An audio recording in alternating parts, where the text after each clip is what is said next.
Entre o final dos anos 80 e o comecinho da década de 90, ela era exatamente aquele talento raro que Hollywood jurava procurar com unhas e dentes.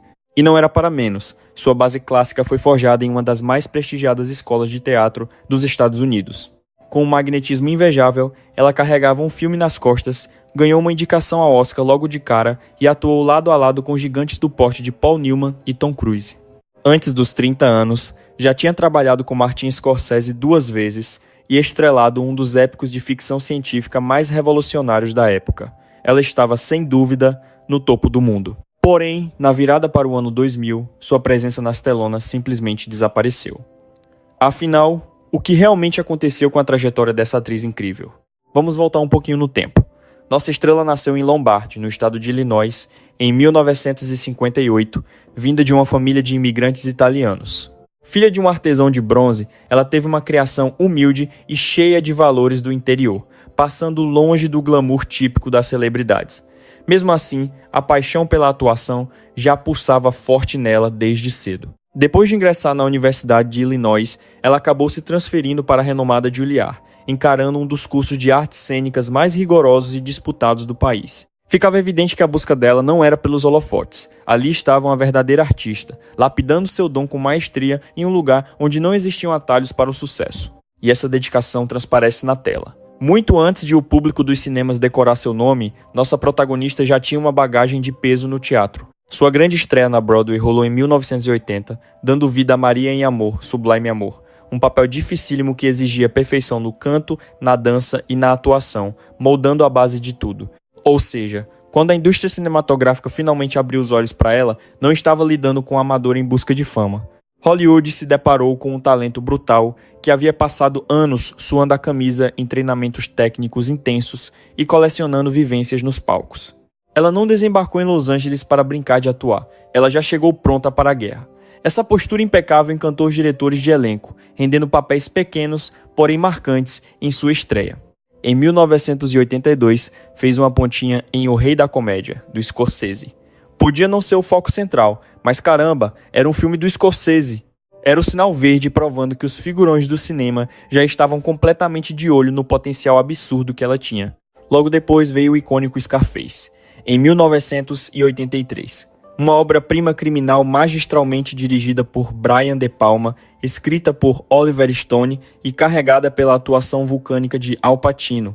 Nossa brilhante atriz encarnou Gina, a irmã caçula de Tony, alguém que fica ali pelas beiradas daquela trama tão caótica. Mesmo assim, é a essência da personagem que entrega a carga dramática mais pesada da trama. Pode ter sido uma participação menor, mas ela injetou uma intensidade contagiante ali. Bastaram poucos minutos para ela roubar a cena. A gente sente na pele aquela tensão asfixiante do irmão querendo protegê-la enquanto corta suas asas. A obra virou um clássico, ainda que tenha dividido muitas opiniões na época. Para ela, contudo, foi a prova de fogo. Conseguia bater de frente e brilhar junto a um furacão feito Pacino. O mercado notou o talento, e então surgiu o papel de sua vida. Em 1986, Scorsese teve a ousadia incrível de criar a sequência de Desafio à Corrupção, mesmo o original de 1961 sendo intocável. A Cor do Dinheiro trouxe de volta o gigante Paul Newman como o cansado Ed, que agora servia de mentor para Vincent, um garoto prodígio da sinuca vivido brilhantemente por Tom Cruise. Ela foi a grande escolhida para ser Carmen, a namorada malandra de Vincent, uma mulher perspicaz que engolia os dois nas falcatruas do jogo. Foi seu grande debut como protagonista e ela deu um baile na dupla de astros. Ela era, no mínimo, uma força equivalente. Carmen transpirava inteligência pura, sendo uma mulher incrivelmente pé no chão e lidando com tudo com uma frieza de negócios admirável. Em vez de suavizar o jeito durão da personagem, a atriz abraçou isso de forma visceral, entregando algo eletrizante que balançou até os jurados da academia. Com apenas 28 aninhos, a consagração veio através de uma bela indicação à melhor atriz coadjuvante. Um reconhecimento desse tamanho é simplesmente fantástico. Num estalar de dedos, o mundo passou a reverenciar a potência do seu trabalho. Não era mais apenas um interesse amoroso, e sim uma fera inegável da atuação. Todo mundo sabia que ela elevava o nível de qualquer roteiro e hipnotizava quem estivesse assistindo. O horizonte era lindo, produções de peso, holofotes e uma estrada brilhante pela frente. E foi exatamente isso que rolou nos anos seguintes. Até que, Em 1989, ela mergulhou de cabeça no papel absurdo da doutora Lindsay Brigman no suspense O Segredo do Abismo, do James Cameron. O diretor pirou na ideia de rodar uma ficção científica inteirinha debaixo d'água. Ele usou tanques bizarramente gigantes e efeitos práticos que ninguém no cinema sonhava em fazer antes. Os bastidores viraram uma lenda, mas pelos piores motivos. Imagina ficar submerso por meses, às vezes passando mais de 12 horas sem ver a cor do sol. Ela e o colega Ed Harris precisavam atuar enquanto prendiam a respiração de verdade nas profundezas, contando apenas com uma equipe de resgate por perto se a coisa ficasse feia. Sem falar daquela cena angustiante que marcou a época. O momento em que a personagem se afoga e precisa ser reanimada exigiu que a atriz ficasse ali, imóvel, parecendo realmente sem vida. Tremendo na água gelada, o parceiro repetia as manobras cardíacas num looping de várias horas e dezenas de tomadas. Tempos depois, ela confessou que aquilo foi o maior pesadelo psicológico da sua vida profissional. Quando o diretor finalmente gritou para cortar a cena, dizem que ela foi embora aos prantos e jogou na cara do Cameron que nunca mais pisaria em um set com ele. É verdade que ela acabou colocando panos quentes nisso depois, e o próprio diretor assumiu o caos do projeto, mas a fofoca pegou porque soava incrivelmente humana e compreensível. E é aí que o jogo muda.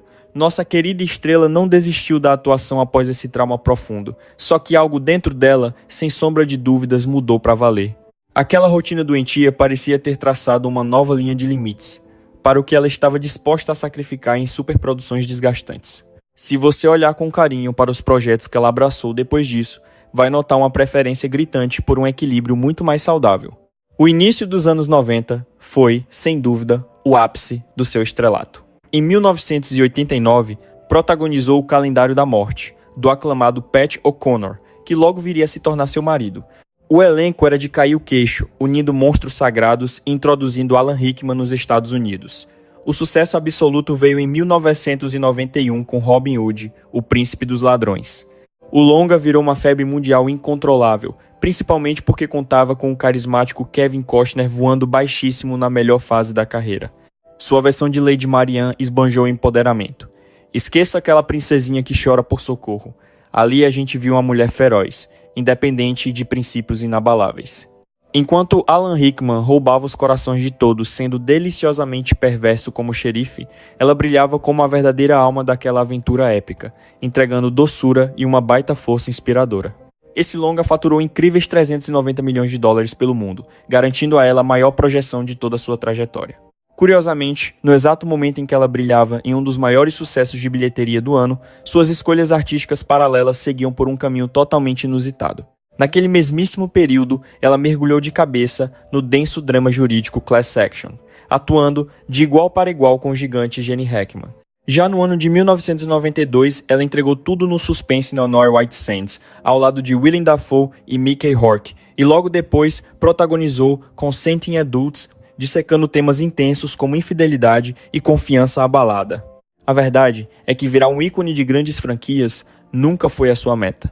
Em vez disso, ela abraçava projetos muito maduros, priorizando tramas focadas na alma dos personagens e obras que carregavam mensagens realmente significativas. Porém, manter esse nível de malabarismo profissional não seria viável a longo prazo, e, do meio para o final da década de 1990, suas atuações se tornaram muito mais intimistas, sutis e minuciosamente selecionadas. Para se ter uma ideia, o singelo drama de época Two Beats, lançado em 1995, e o filme Limbo, dirigido por John Sayles em 1999, iam na contramão de Hollywood de propósito. O intuito ali não era reconquistar os holofotes, mas sim tomar decisões criativas puramente conscientes. No ano de 1990, nossa estrela subiu ao altar com o cineasta irlandês Pat O'Connor, uma união maravilhosa que trouxe ao mundo seus dois meninos, Jack e Declan. Ao chegar na metade dos anos 90, ela tomou a belíssima decisão de se mudar para Londres para focar de corpo e alma na criação dos filhos, fazendo do Reino Unido o seu verdadeiro lar por cerca de 10 anos. Residir na capital inglesa permitiu que ela estivesse pertinho do trabalho do marido, aproveitasse o rico cenário teatral da região e desse um merecido respiro daquela máquina trituradora que é Hollywood. Isso não foi uma fuga, mas sim um gesto admirável e corajoso de colocar o casamento e a família no topo das suas prioridades, muito acima da ambição profissional. A partir daí, Ela passou a aceitar apenas trabalhos que se encaixassem na rotina de casa, recusando-se a exigir que a sua família se desdobrasse para acompanhar as agendas exaustivas de gravações. Foi lá pelo início dos anos 2000 que todos voltaram aos Estados Unidos, uma transição que ocorreu no momento exato em que os garotos estavam crescendo e ela sentia um fascínio cada vez maior por atuar na televisão.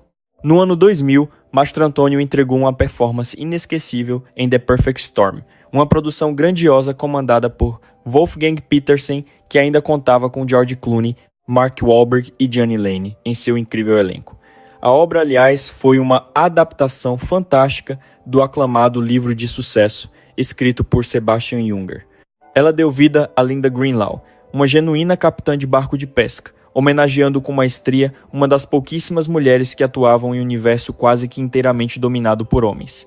Sua interpretação exalava uma autoridade silenciosa e um profissionalismo impecável que conquistaram o público. O sucesso foi estrondoso, arrecadando mais de 328 milhões de dólares mundialmente e se consolidando como um dos grandes fenômenos financeiros do ano 2000.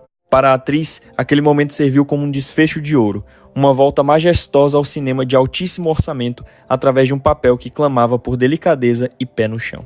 Olhando para trás, esse projeto tem uma hora de encerramento definitivo, já que acabou sendo a sua última aparição de grande peso nas telonas. Quando a década de 2000 começou, Mary Elizabeth Mastrantonio já desbravava um capítulo inédito e recompensador de sua jornada pessoal, focada na educação dos meninos e carregando na bagagem uma vivência internacional riquíssima. Além disso, a essa altura, o seu currículo já exibia colaborações de Cairo Queixo com algumas das mentes mais brilhantes e aclamadas que Hollywood já conheceu. Paralelamente a tudo isso, a televisão passava por uma metamorfose impressionante, com produções de peso como The Sopranos, The Wire e 24 Horas, esfregando na cara de todo mundo que o formato seriado podia ser tão enriquecedor e espetacular quanto o cinema.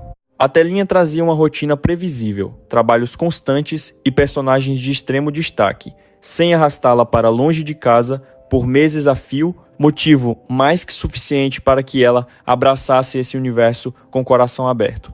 Seu brilhantismo pôde ser acompanhado em séries como Without a Trace, Law & Order, Criminal Intent, Grimm, The Punisher, e a sua contribuição mais recente enriqueceu Law & Order, Organized Crime.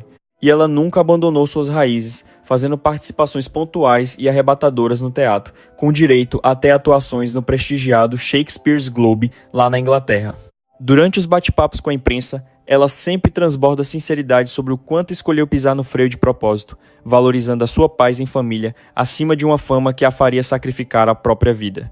Diante de tudo isso, qual é o grande mistério sobre o sumiço de Mary Elizabeth Mastrantonio?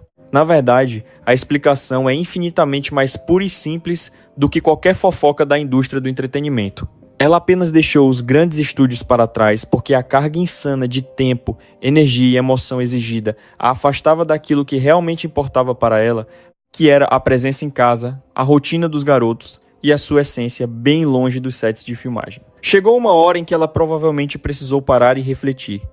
Até que ponto todo esse sacrifício realmente vale a pena? E, fosse qual fosse a resposta que ela encontrou, ficou claro que não foi atrativo bastante para manter ela ali. Abrindo meu coração para vocês, eu adoraria ter o privilégio de admirar o talento dela em muitos outros longas-metragens. Afinal, sua genialidade ficava evidente em absolutamente cada roteiro que ela abraçava, seja em The Color of Money, em The Abyss, ou até em participações menores em que a sua simples energia bastava para elevar o patamar de toda a obra. Contudo, o lado bom é que fomos presenteados com a sua arte no conforto das nossas TVs. E parando para pensar, acredito que essa seja a vitória mais linda dessa história.